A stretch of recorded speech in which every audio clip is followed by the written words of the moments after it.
No Saber Direito desta semana, o professor de Direito Internacional José Luiz Souza de Moraes traça o panorama do direito internacional público e privado, fala sobre a elaboração e o ingresso dos tratados no ordenamento jurídico nacional e ainda comenta os sistemas de proteção internacional. Assista agora!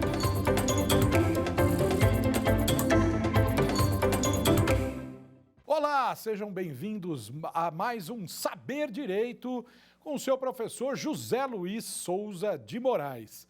E hoje nós vamos ver direito internacional privado. Nós tivemos aula de direito internacional público, falamos sobre os tratados, falamos sobre sistemas de proteção dos direitos humanos e agora nós vamos ver um outro ramo do direito internacional, o direito internacional privado. Vejam, é uma outra matéria, é uma outra lógica, em pouquíssimo nós temos em comum entre as duas matérias. Vejam só, como nós falamos, o direito internacional público, ele estuda as relações entre os estados, quer dizer, os países e as organizações internacionais, como a ONU, como a OMC, como a OEA. Vejam, é um direito que estuda as relações entre esses países ou estados soberanos com organizações internacionais. São as pessoas do direito internacional público, os sujeitos do direito internacional público. Tem como relações as relações diplomáticas, as relações via tratados internacionais, de poder com poder. O direito internacional privado, não. O direito internacional privado vai estudar as relações jurídicas entre pessoas privadas, como eu e você, ou entre pessoas jurídicas, mas revestidas de direito privado. Não estados, não organizações internacionais. Mas, por exemplo, as empresas multinacionais também mantêm relações de direito internacional privado. Vejam, é uma matéria completamente diferente do que nós estudamos quando estudamos o direito internacional público. Vejam só, o que nós estudamos no direito internacional privado? Nós estudamos as relações jurídicas entre pessoas privadas, sejam elas pessoas físicas ou jurídicas, mas marcadas essas relações jurídicas de o que a gente chama de um elemento de extraneidade. O que é esse elemento de extraneidade? Vejam só, há relações jurídicas que tocam o direito de mais de um estado, o direito de mais de um país. Essas relações jurídicas que tocam o direito de mais de um país ou mais de um estado, a gente chama de relações internacionais, ou relações com um elemento de extraneidade. Olha só, extraneidade por quê? Porque é um elemento estranho ao direito nacional. Vejam só, há relações jurídicas que elas nascem e se desdobram e se extinguem sem sair do mesmo país. Vou pegar um exemplo do direito de família que vai nos seguir durante toda essa aula. O casamento. Vejam só, eu, brasileiro, posso me casar com uma brasileira aqui no Brasil. Aqui ter o desdobramento de todas as nossas relações jurídicas de direito de família. Termos filhos, termos bens, podemos nos divorciar aqui, ou eu posso vir a morrer e ela suceder os bens, tudo isso aqui no Brasil. Veja, isso não toca de maneira alguma o direito internacional privado, tendo todas as nossas relações jurídicas ocorridas apenas no direito, no ordenamento jurídico nacional. Mas veja, nós conseguimos pegar uma mesma relação jurídica como o casamento e colocar nesta relação elementos internacionais, aquilo que eu chamei para vocês de elementos de extraneidade. Veja, eu posso me casar com uma pessoa de uma diferente nacionalidade. Eu também posso me casar fora do Brasil, me casando, mesmo que com uma pessoa brasileira, nos Estados Unidos, por exemplo. E é isso que nós vamos fazer aqui.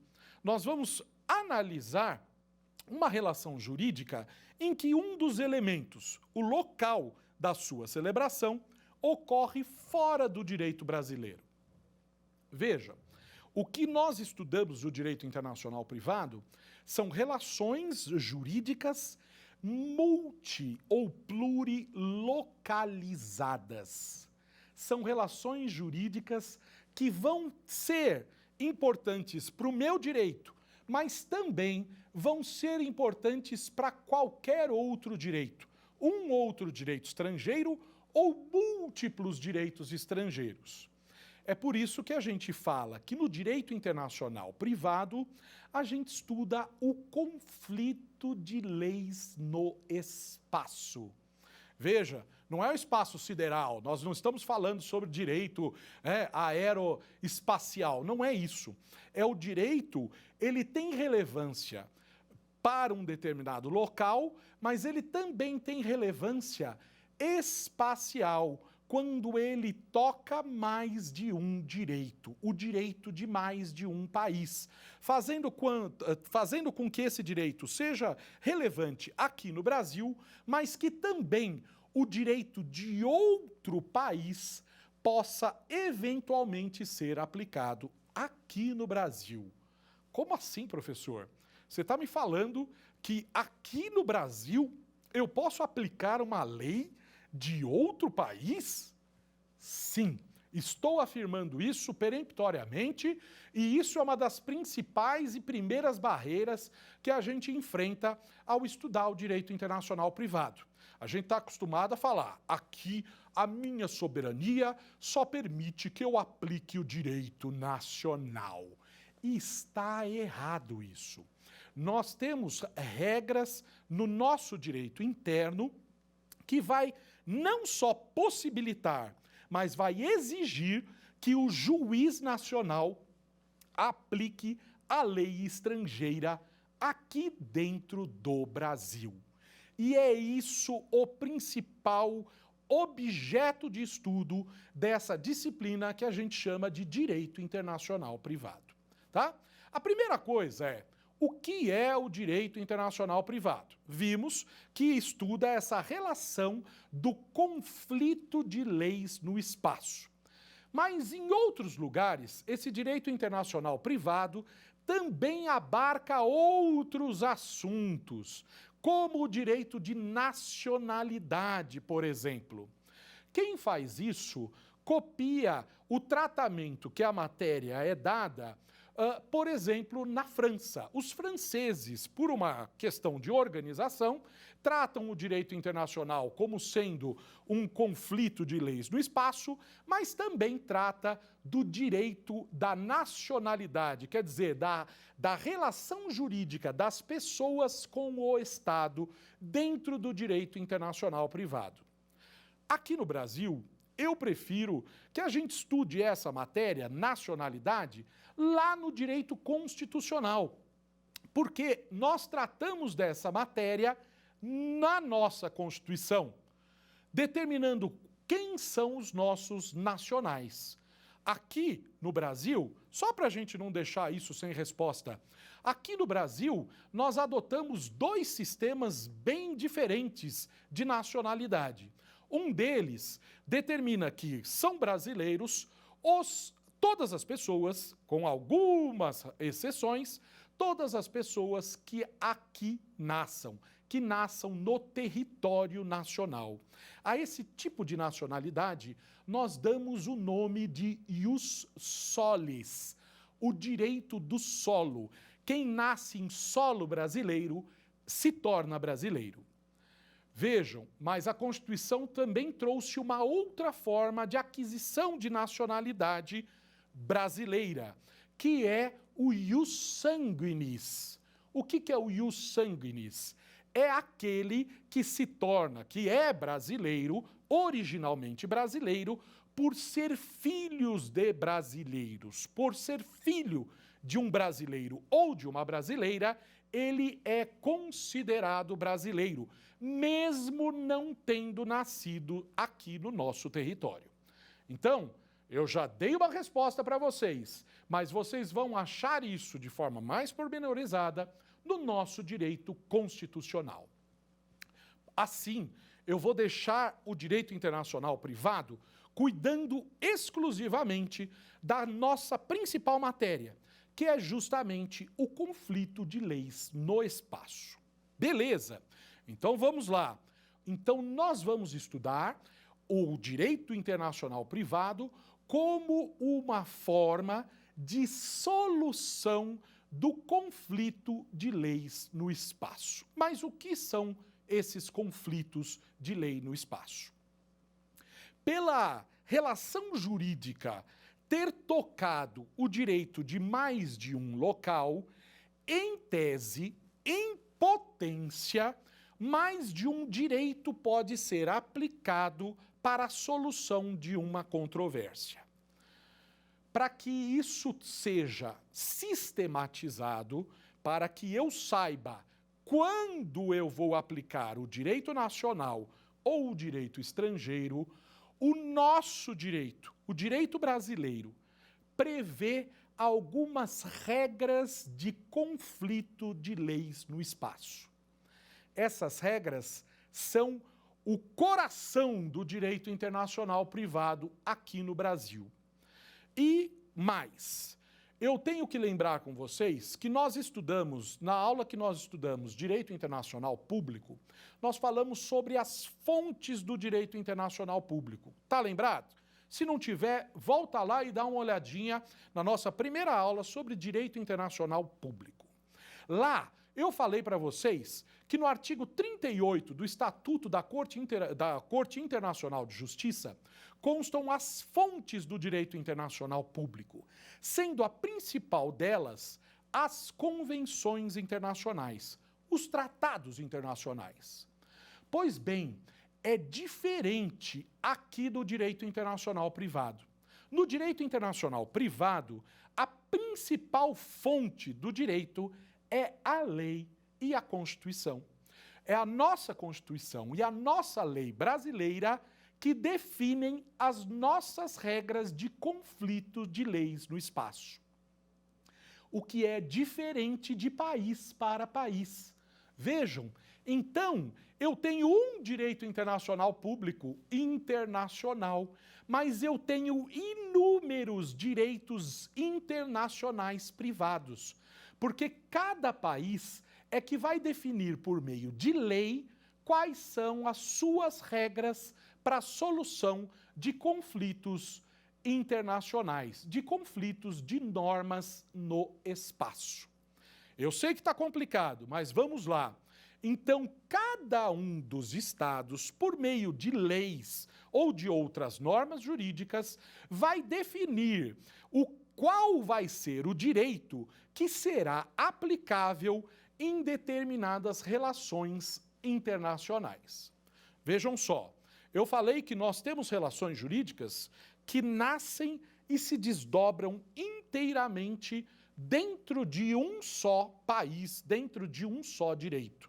Aquele primeiro exemplo que eu falei, de me casar com uma brasileira, aqui viver, ter meus filhos, ter bens, patrimônio e morrer. Tudo isso dentro do mesmo direito. Quando isso acontece dentro do mesmo direito, a gente simplesmente não fala em direito internacional privado, porque ele não vai atuar. O direito internacional privado, ele só vai ligar, como se fosse uma maquininha, quando um dos elementos que compõem uma relação jurídica ocorrer fora do direito nacional. Sempre que um dos elementos ocorrer fora do direito nacional, aí sim o direito internacional privado vai ter a sua utilidade e o seu objetivo. Vejam, hoje nós vivemos em um mundo globalizado. É muito comum que nós tenhamos relações multilocalizadas. eu costumo brincar com os meus alunos, né, e falar assim, hoje é muito comum a gente ligar um aplicativo de uma lojinha chinesa, comprar um produto que é feito na China. Esse produto, a gente vai pagar ele com um cartão de crédito internacional que pode ter a sua base nos Estados Unidos. Esse produto virá transportado por uma empresa de logística alemã e eu receberei esse produto aqui. Veja, apesar de ser uma compra e venda, essa compra e venda, que é uma relação jurídica, ela tem o seu produtor, o seu fabricante localizado em um determinado local, o aplicativo da internet pode estar domiciliado em um outro país, que geralmente até nem sei de onde ele é. Eu falei de uma empresa eu pago com um cartão norte-americano, esse produto é transportado por uma empresa alemã. Vejam só, eu recebo esse produto aqui no Brasil. Qual é a competência, qual é a legislação competente em um caso em que haja um problema com esse produto? Vocês notaram que há, pelo menos nessa relação jurídica, uns 5 direitos diferentes que fizeram parte dessa relação jurídica? O chinês, o americano, o alemão, o brasileiro. Vejam só, há uma pluralidade de elementos que conectam essa relação jurídica a mais de um país. É esse problema, esse conflito em que diversos direitos podem ser aplicados ao mesmo tempo, é que o direito internacional privado vai agir. Então vejam a importância do direito internacional privado hoje, numa globalização imensa das relações jurídicas internacionais. Vejam que hoje é muito comum que pessoas tenham formações familiares em que uma pessoa é de uma nacionalidade, a outra pessoa é de outra nacionalidade, assim como pode ser o casamento celebrado em um terceiro país. Sempre que um desses elementos que compõem a relação jurídica tocarem o direito de outro Estado, nós estaremos diante de uma relação de direito internacional privado.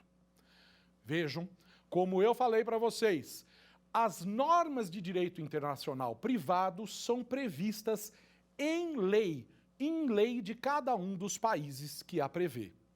Aqui no Brasil, as normas, as regras de direito internacional privado, as principais, estão previstas na Lei de Introdução às Normas do Direito Brasileiro. Uma lei importantíssima, que é uma norma de sobredireito. O que quer dizer isso? Uma norma que fala sobre a aplicação do direito, e não só do direito civil, como é o nome que ela tinha antes, Lei de Introdução ao Código Civil. Uma alteração legislativa mudou o nome in iuris, o nome da lei, para Lei de Introdução às Normas do Direito Brasileiro. Pois bem, essa lei é importantíssima e eu recomendo a leitura dela. É lá que o direito é tratado, de que forma, quando o direito entra em vigência, quando as leis entram em vigência. Lá vocês vão ver o famosíssimo, né? Que é a primeira coisa que a gente aprende na faculdade de Direito, em latim, é o vacatio legis, né? O tempo que a norma leva para entrar em vigor. Todos os alunos de Direito sabem o que eu estou falando e adoram falar o vacatio legis, que é a primeira coisa que o aluno de Direito aprende em latim. Bem, lá nós temos normas importantíssimas de direito no tempo, direito no espaço e até recentes alterações que mudaram substancialmente o direito administrativo. Recomendo que vocês deem uma olhada na Lei de Introdução às Normas do Direito Brasileiro. Pois bem, sobre o direito internacional privado, nós vamos ver que as normas, as regras de conflito estão muito concentradas. estão concentradas do artigo 7º ao artigo 11 dessa lei.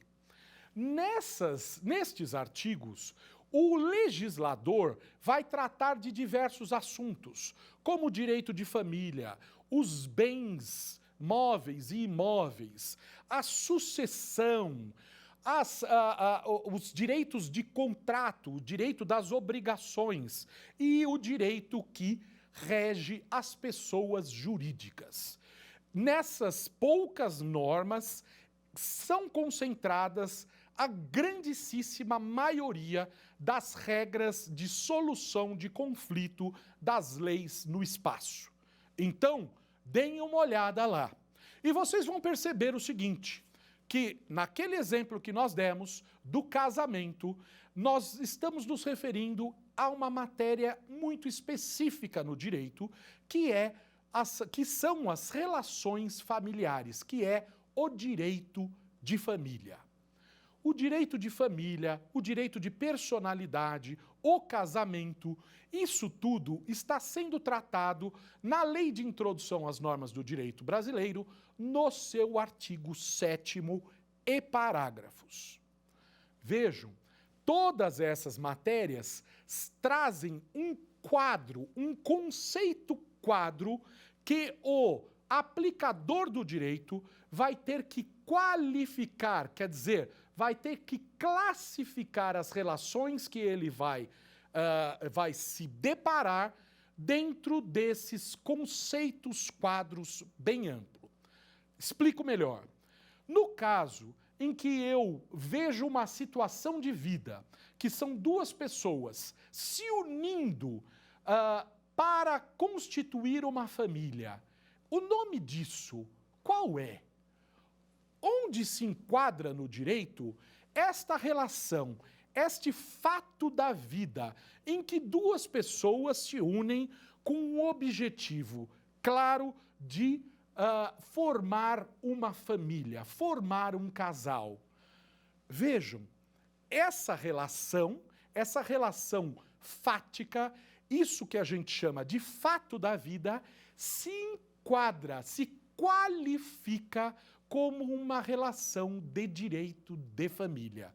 Não sei se ficou claro, porque essas classificações, essa qualificação é algo que a gente faz de forma automática o tempo todo.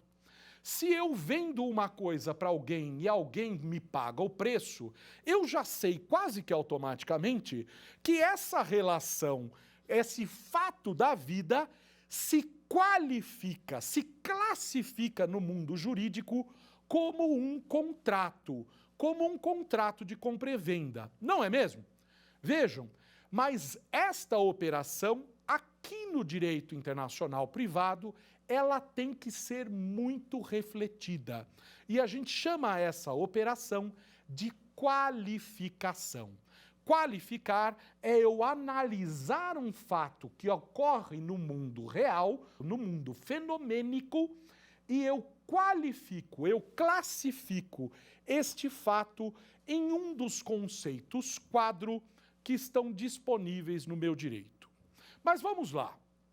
Eu vou pegar um exemplo e a partir de agora, esse meu exemplo, eu vou aplicar as regras do direito internacional privado a ele. Mas de que forma, professor? Eu vou me colocar na posição de um juiz brasileiro, de um juiz de uma vara da família comum, que existem em todas as comarcas espalhadas pelo Brasil inteiro. Vamos lá. No meu exemplo, A e B, dois brasileiros, vão para Las Vegas e se casam lá. Vamos lá. A gente conhece que tem muitos brasileiros, né, que viajam para o exterior e que acabam lá casando. Porque é bonito, porque é legal, porque fica chique a gente colocar isso no Instagram, não é mesmo? E Las Vegas é uma cidade muito peculiar em que é muito fácil você se casar. Vocês já devem ter visto em filmes que Las Vegas tem várias capelas em que, inclusive, as pessoas dentro de um drive-thru, né, dentro de um lugar, sem sair dos seus próprios carros, podem se casar. Muitas vezes, esse casamento é formulado até por pessoas fantasiadas, e não é raro a gente ver esses casamentos sendo celebrados por pessoas vestidas como Elvis Presley, por exemplo. Vejam, o casamento lá em Las Vegas é diferente do casamento aqui no Brasil.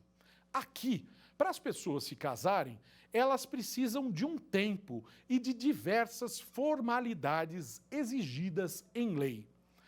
Muitas vezes, para se casar, a pessoa antes tem que ir num cartório e fazer um procedimento que envolve um período de tempo chamado de proclamas. Esses proclamas servem para que outras pessoas saibam que essas duas pessoas vão se casar e que possam apontar a existência de algum impedimento a este casamento. A gente está acostumado a ver em novelas alguém entrar de rompante em uma igreja e falar para que o casamento pare porque aquelas duas pessoas não podem se casar. Os proclamas servem exatamente para isso, de forma menos dramática, mas é esta a finalidade desse tempo previsto em lei para que outras pessoas saibam que um casamento vai ocorrer aqui no Brasil. Você percebeu que o casamento lá em Las Vegas é bem diferente do casamento como ele é previsto na lei brasileira, não é mesmo? Mas, mesmo assim, diversas pessoas, mesmo que estiverem a turismo, passam por Las Vegas e muitas delas se casam por lá.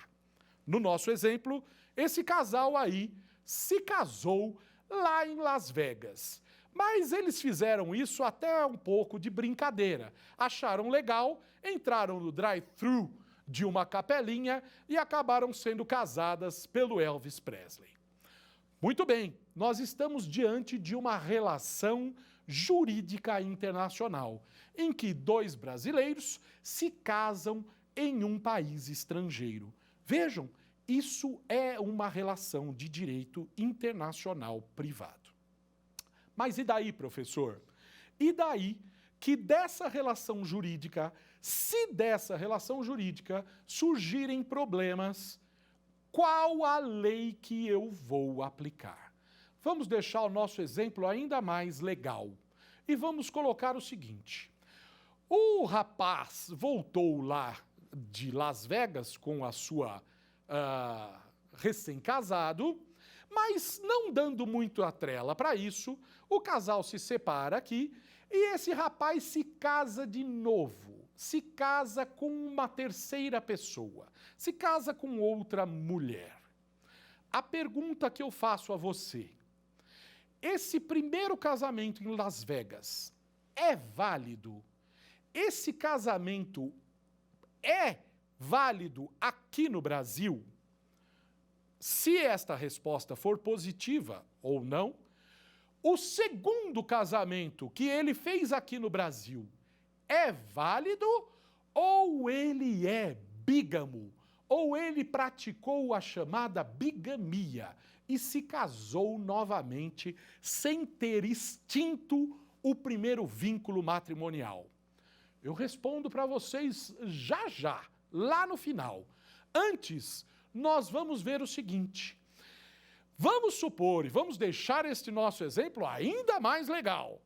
E depois de casar, este rapaz que casou-se lá em Las Vegas e aqui no Brasil, morreu, deixando um vultoso patrimônio.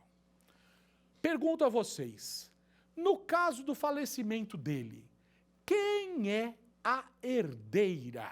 Caso não haja outros herdeiros ou concomitantemente com os seus herdeiros. Quem vai herdar? A primeira ou a segunda mulher? Quem vai herdar esses bens? O que eu estou falando com esse exemplo quase novelístico, né? Quase cinematográfico, é dando atenção a você de que isso se trata de um caso corriqueiro do direito internacional privado, em que eu tenho que saber qual a lei que vai ser aplicada para que eu dirima um problema concreto. E, de fato, este é um grande problema. Qual a lei que eu vou aplicar para saber se o primeiro casamento é válido ou não é válido? É a lei dos Estados Unidos ou é a lei brasileira que deverá prevalecer para o caso de solução desse conflito de leis no espaço? Pois bem, nós vamos pegar agora e eu vou me colocar no lugar da juíza ou do juiz que vai solucionar esse problema de leis no espaço. Vamos supor que após o falecimento do rapaz do nosso exemplo, a viúva, a última a casar com ele, ingressa com um inventário judicial que eu vou julgar como juiz. Mas interpõe uma petição a primeira esposa, aquela que se casou em Las Vegas. E ela vai peticionar e eu, como juiz, vou ter que solucionar esse problema de conflito de leis no espaço. Vejam, eu vou apontar para vocês 6 passos que essa juíza ou esse juiz vão ter que percorrer para obter uma resposta do direito internacional privado. Vamos lá? O primeiro passo que o juiz vai ter que aplicar é verificar se ele, o juiz brasileiro, pode se manifestar naquele processo. Ele vai ter que verificar se ele possui jurisdição. Jurisdição é um poder decorrente da soberania estatal.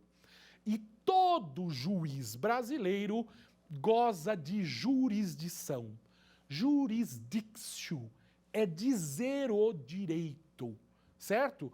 Todo juiz nacional pode falar o direito, mas somente naqueles casos em que o nosso direito delimita, reconhece a nossa jurisdição.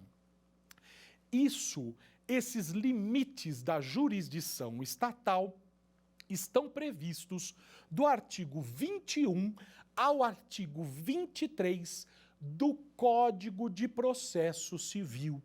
Veja, como nós estamos tratando de uma ação civil, você vai ter que ir lá no Código de Processo Civil, no CPC de 2015, e verificar do artigo 21, 22 e 23.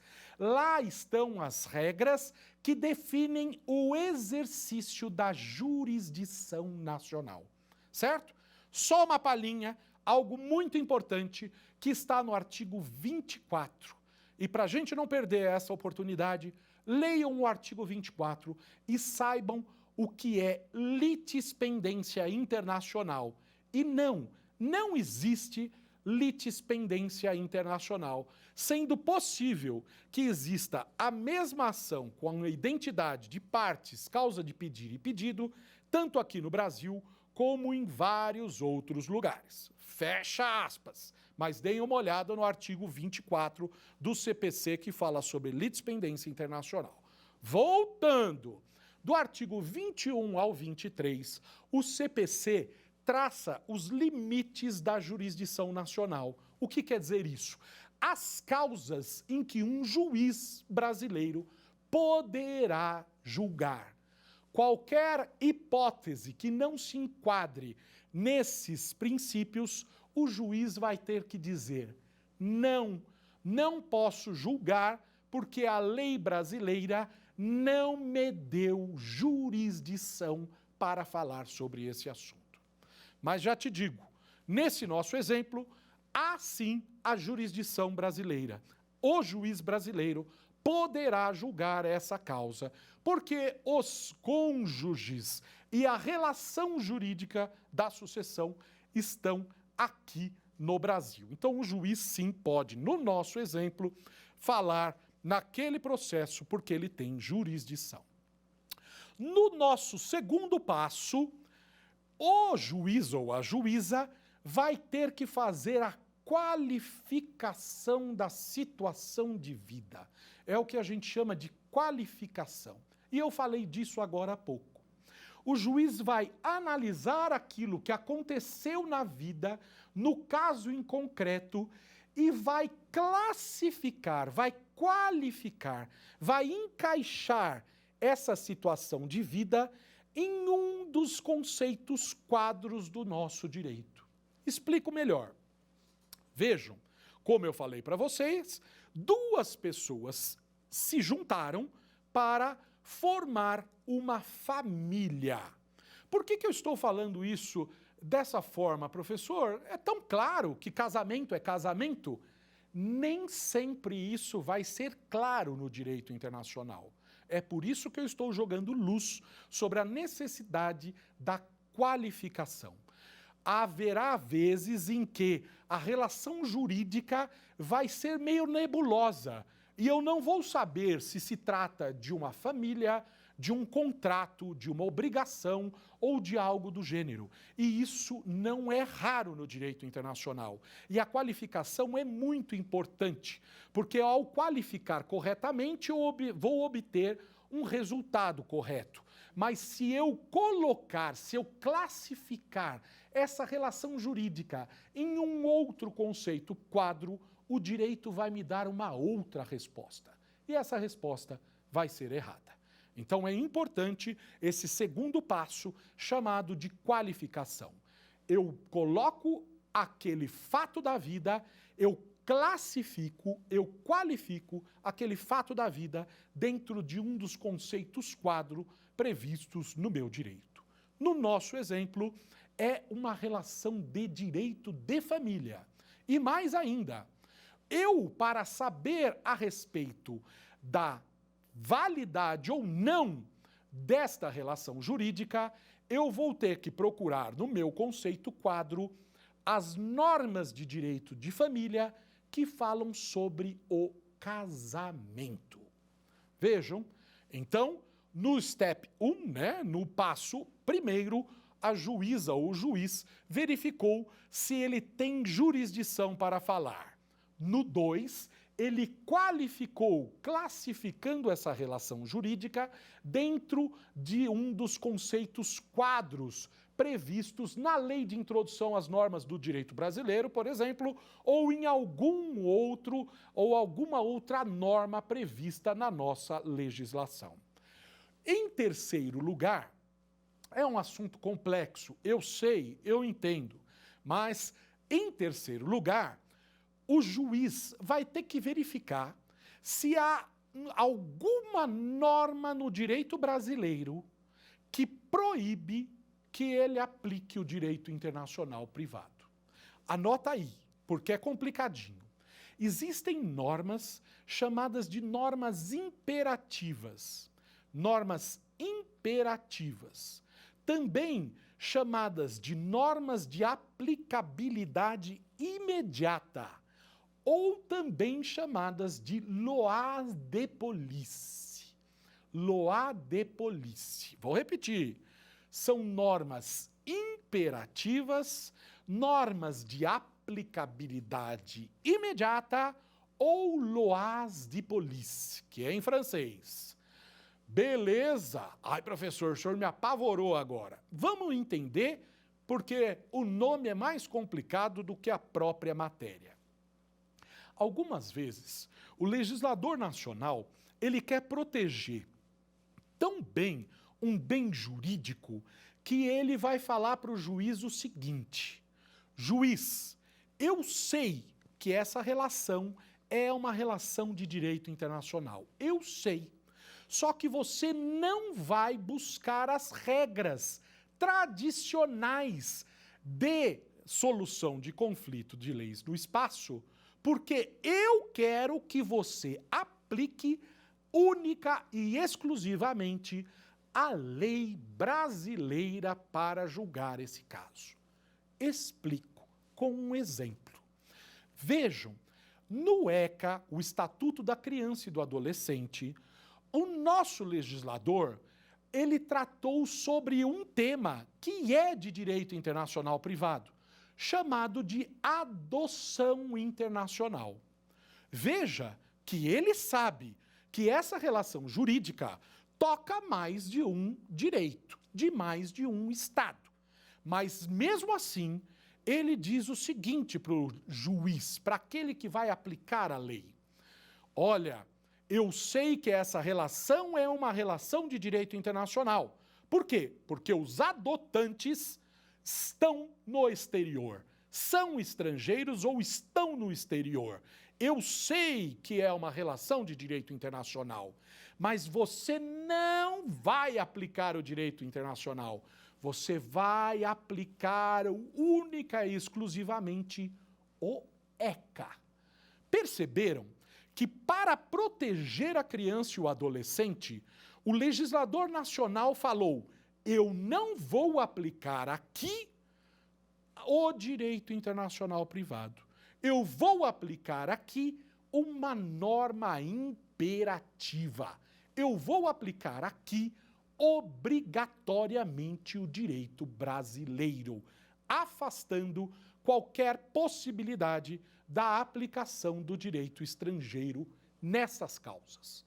Deu para vocês entenderem agora o que são essas normas imperativas?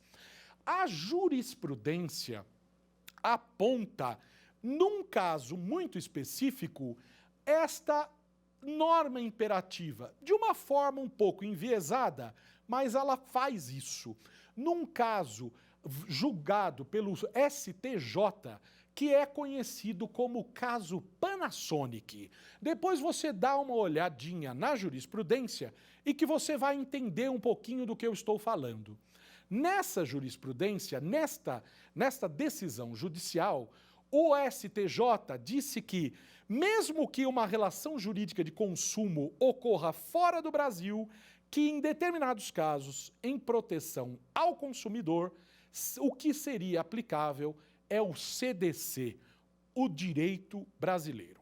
Não está totalmente correto, isso tem vários enviesamentos, mas saiba que há essa jurisprudência chamada de caso Panasonic, julgado pelo STJ. Beleza, voltamos ao nosso exemplo. Voltaremos ao nosso exemplo. O casamento em que a juíza ou o juiz estão julgando a causa em concreto. Então, percorremos já 3 steps, 3 passos da nossa aplicação.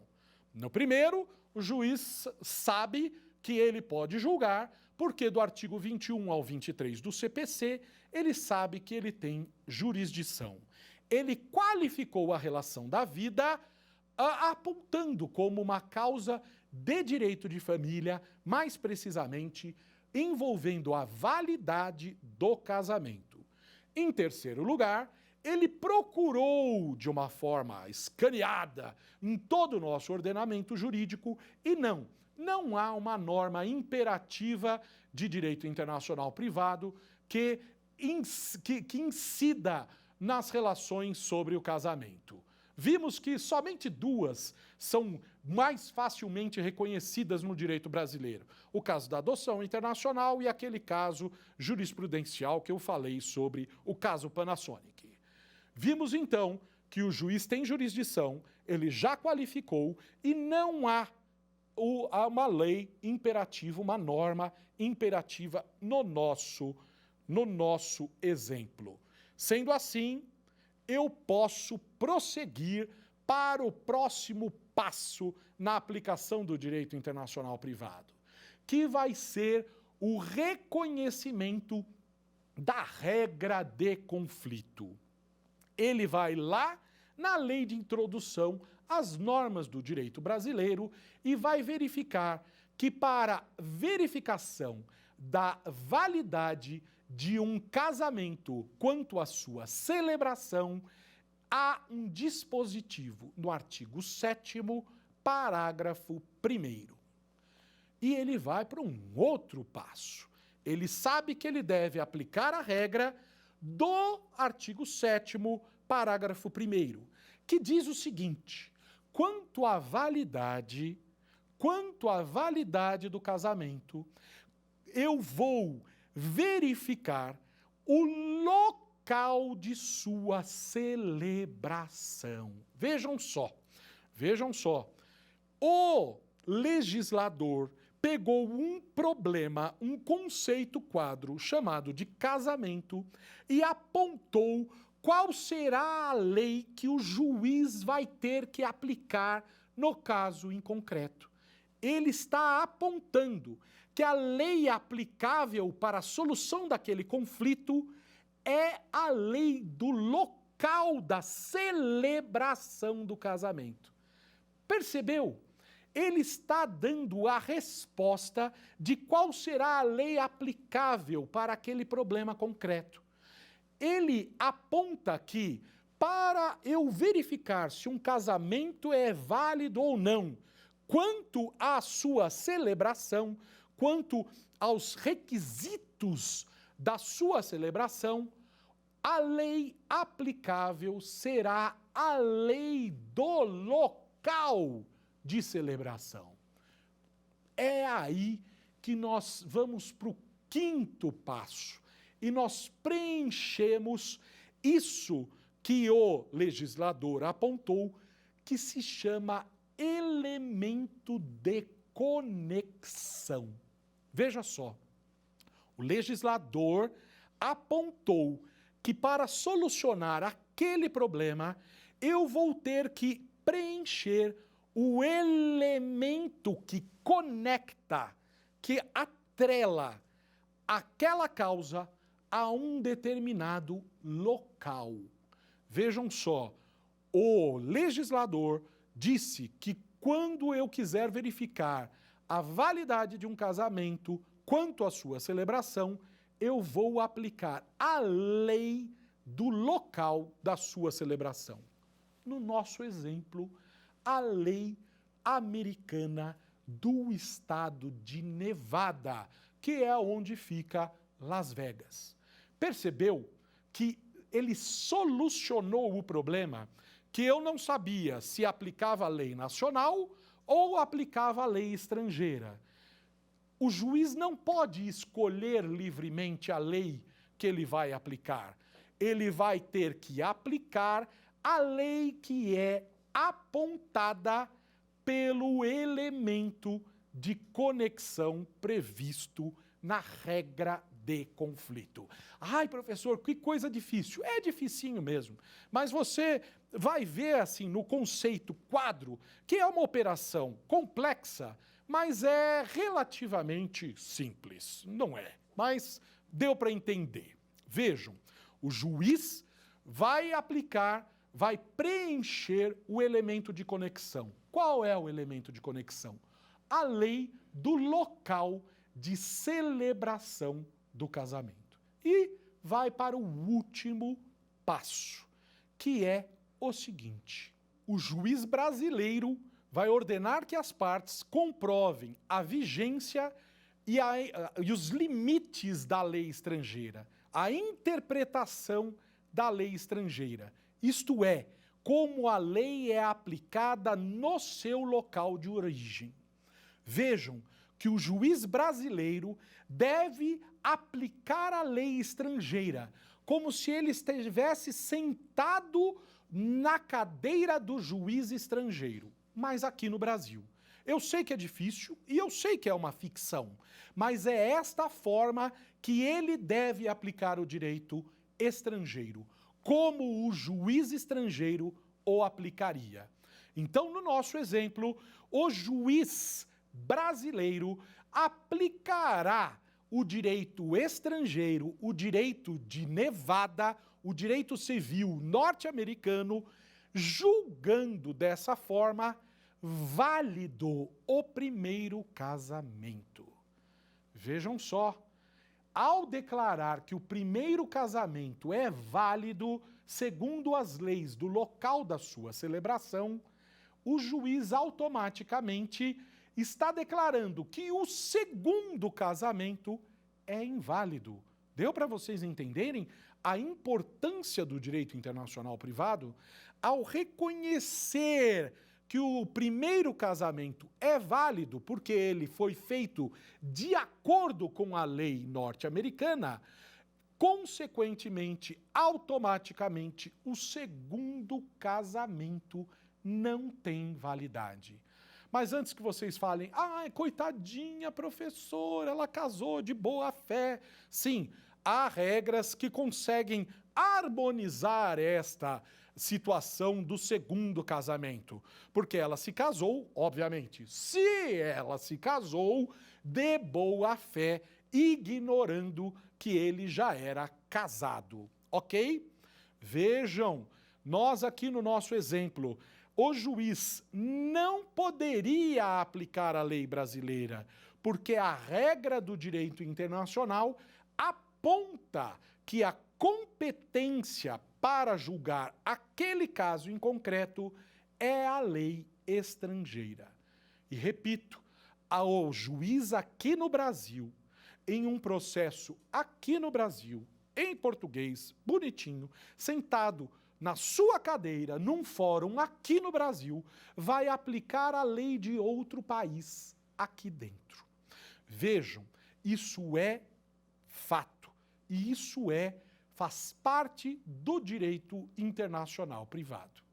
Porque um grande doutrinador, um grande jurista de todos os tempos, que era Savigny, ou Savigny, que vocês devem lembrar do direito civil, apontou algo muito caro ao direito internacional privado, que é a igualdade entre as leis. É a igualdade entre a lei nacional e a lei estrangeira. O que quer dizer o seguinte, que o juiz deve aplicar a lei estrangeira assim como ele aplica a lei nacional aqui no Brasil. Independentemente dela ser aqui formulada ou no estrangeiro. De acordo com as regras do direito internacional privado, essas regras de conflito apontarão aquilo que o nosso legislador julgou ser a melhor lei para a solução do problema em concreto. A melhor lei, por ser a lei mais próxima da onde a relação jurídica se deu, ou ela se aperfeiçoou, do principal local em que esta relação jurídica ocorreu.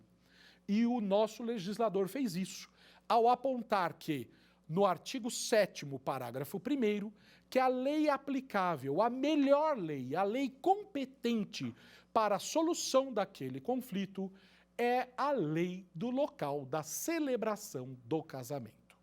Certo? Então veja, e sim, acostume-se com o fato de um juiz brasileiro aplicar a lei estrangeira. E como eu disse, ele vai aplicar a lei estrangeira da mesma forma, nos mesmos moldes, do mesmo método que o juiz estrangeiro aplica a sua própria lei. Como se ele tivesse um buraco de minhoca em que ele julgasse aquela causa como um juiz estrangeiro julgaria, mas o faz dentro do processo judicial aqui no Brasil. Certo? Vejam, esta é a solução do meu exemplo, desse nosso exemplo que nós citamos. Mas aqui vai uma provocação que nós vamos solucionar na nossa próxima aula. Diga uma coisa, se ao invés desse casal tivesse se casado em Las Vegas e deles dois tivessem apenas casado entre eles, o que aconteceria se um homem se casasse com duas mulheres, na Jordânia, por exemplo? Vejam, segundo a regra do artigo 7º, parágrafo 1º, o juiz brasileiro deve aplicar a lei do local da celebração do casamento. Não é mesmo? Nesse nosso segundo exemplo, o nosso noivo não se casa com uma pessoa, mas sim com duas ao mesmo tempo. Mas vejam, no caso da Jordânia, isso é juridicamente possível. Vejam uma coisa, nesse nosso segundo exemplo, será que o juiz brasileiro está obrigado a aplicar a lei da Jordânia? Será que esses dois casamentos realizados lá na Jordânia são compatíveis com o direito nacional? Isso você só vai saber na nossa próxima aula aqui do Saber Direito. Mas antes de tudo, vamos ver o que você aprendeu nessa nossa aula. E vamos para o nosso quiz. Sobre o direito internacional privado, é correto afirmar que o direito internacional privado estuda as relações privadas plurilocalizadas, isso é, aquelas que se conectam ao direito de mais de um Estado. B. O direito internacional privado é um desdobramento do público, tendo o mesmo objeto. C. O direito internacional privado é aplicado a estados e organizações internacionais. E D. O direito internacional privado tem como principal fonte os tratados e costumes internacionais. Sabemos que a resposta é a A. O direito internacional privado estuda as relações privadas plurilocalizadas, isto é, localizadas em mais de um local, em mais de um país, aquelas que se conectam ao direito de mais de um Estado. Então, esse é o objeto de estudos principal dessa disciplina denominada Direito Internacional Privado. Vamos à outra. É possível afirmar que o direito internacional privado trata a lei estrangeira como A. Uma norma igual à nacional que deverá ser aplicada pelo juiz nacional quando o método de solução de conflitos apontar a sua competência. B. Jamais poderá ser aplicada, pois colocaria em risco a soberania nacional. C. A lei estrangeira deve ser aplicada somente em último caso, quando não houver uma lei nacional melhor para uma das partes. Ou D. A lei estrangeira é mais importante que a nacional, assim sempre será aplicada em uma relação internacional. A correta é novamente a letra A. O direito nacional e o direito estrangeiro são iguais.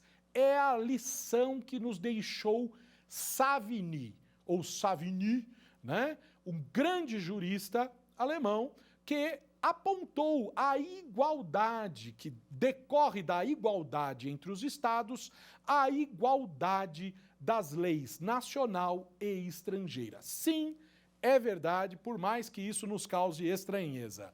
Vamos para a última.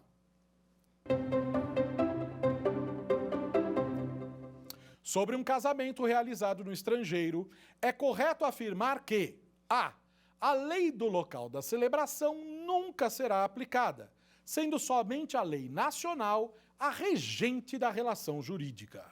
B.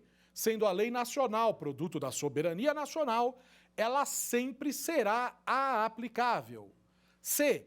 A norma conflitual brasileira aponta como a regra a aplicação da lei local da celebração como a competente para a solução de litígios sobre as formalidades do casamento. E D. O juiz decide de forma facultativa se aplica a lei nacional ou a estrangeira. A letra é a letra C. Vejam só, a norma, as regras de conflito do direito nacional prevêem que, no artigo 7º, parágrafo 1º, da LINDB, da Lei de Introdução às Normas do Direito Brasileiro, prevê que, para solucionar conflitos envolvendo o local de celebração de um casamento, a lei aplicável será, sim, a lei estrangeira, a lei do local em que a celebração ocorreu. Certo? É um grande prazer estarmos aqui. Nós tratamos de um assunto extremamente difícil, complexo, que é o direito internacional privado, mas vimos que a importância dessa matéria é cada vez maior na nossa vida do cotidiano, muito por conta da globalização e da internacionalização das relações humanas. Vimos como o direito internacional, como o direito estrangeiro é aplicado no Brasil. Vimos que isso é uma obrigação do juiz nacional aplicar as regras do direito internacional privado. E na próxima aula nós vamos ver as causas em que esse direito estrangeiro não poderá ser aplicado, por motivos distintos, mas igualmente importantes.